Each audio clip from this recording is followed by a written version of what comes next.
Hello and welcome to another update video about Bitcoin. Yeah, Bitcoin has come down into our support area here overnight. It was worth waiting and to be patient. I always try to emphasize the importance of being patient in this market. We waited weeks for this fifth wave to the upside.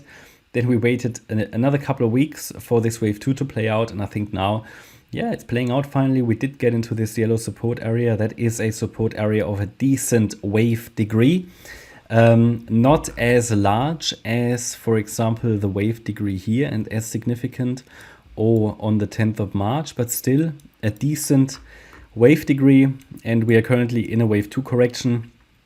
And remember that even though I'm short-term still a bit bearish here because I don't think we have completed the overall correction, I see this support area, which goes all the way down to around about 26,280. So that's really reliable bullish support, or the last bullish support I have here for this particular setup. This is the launch pad for a third wave rally. Again, there is no guarantee it will turn around here, and I am emphasizing very, very clearly that until we see the first 5-wave move up of this yellow support area and the first 3-wave pullback after that 5-wave move up, I will not be able to confirm that a trend reversal has happened to the upside, and I will not be able to confirm that we already are in the third wave rally. So we deal with a situation in the market where it's all about either getting a good average price and scaling into the support area, or waiting for the first confirmation that the trend has shifted from this wave 2 correction into a third wave rally.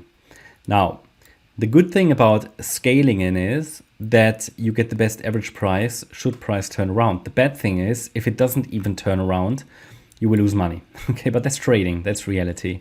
But if you manage your position size well while scaling in, you should be okay, and the risk is minimal, and your potential loss can be kept very, very small if you have your position sizing spot on while scaling in, and if you manage your capital very well.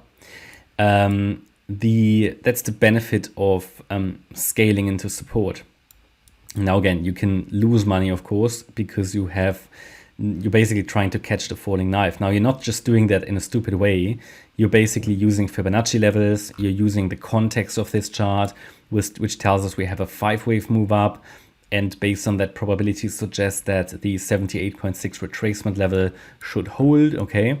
The advantage of waiting for a first 5-wave move up and 3-wave move down move is that after that, you can still capture most of the third wave rally, yeah? If you do well and you have confirmation that the trend is turning around, so you're not really catching a falling knife. The bad thing about waiting for confirmation to the upside is, before entering anything and entering any position, the bad thing in my opinion is that typically in crypto, I mean, if we go higher, it would be a third wave rally. And in fact, it would be a third of a third wave. That's typically a very bullish move, and it can happen very quickly. Setbacks might be shallow. So you could be surprised. So that's the balance and the decision every trader deals with. So it's all about, okay, do I catch the falling knife? Do I wait for confirmation? Now, I'm personally taking a mixed approach because of that. I do scale in on the way down, and I know where the level is where probabilities are shifting back to a more bearish outcome, which is down here, the 78.6 retracement. So I do scale in, but only with a certain percentage of what I dedicated for this position, and will then wait with buying more until we have a confirmed trend reversal. So it's basically a mix of getting the best average price while also managing risk, okay, and not just deploying the entire capital for this trade already on the way down.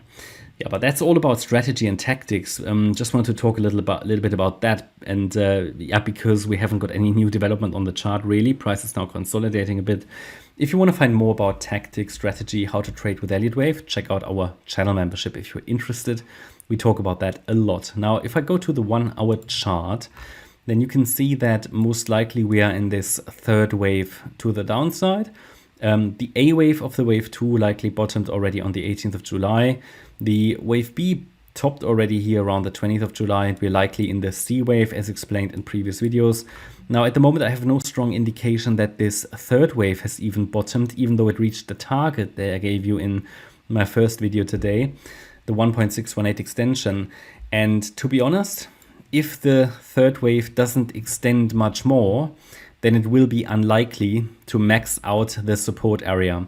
If we get a very strong extension in the third wave, where the third wave might come down to the 50% FIB level, maybe even the golden ratio, then yeah, then I think we are likely going to see this 78.6 FIB level down here.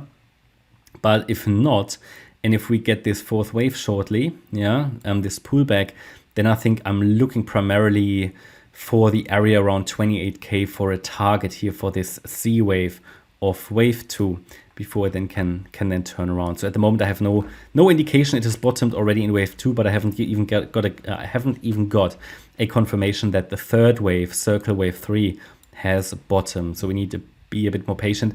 I do see, however, some early signals that the trend might shift and that we're in a bottoming process. Always remember that bottoming is a process.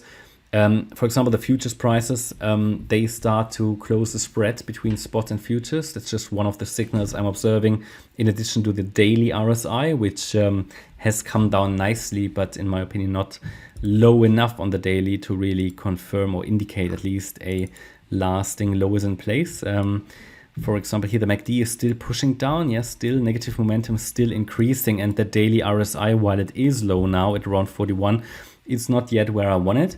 I would like to have it closer to 35 to 30 to indicate, that we are really good, have a really good chance of turning around. A few people asked me about the weekly RSI and that it's turning bearish. I don't know. I haven't seen that. About a bearish crossover on the weekly. I mean, yeah, but it's still in the bullish range. So I don't really pay attention to bearish crosses on the weekly RSI. I just don't have the statistics that would tell me that it works as a signal, okay? Just very, very important. But yeah, besides that, one second. No, I don't really have the statistics that this is a reliable signal. So I usually use the indicators only together with price structure, and price structure is actually still rather bullish, okay? And bear in mind, if I go to the weekly chart again, let's just take a look at the RSI.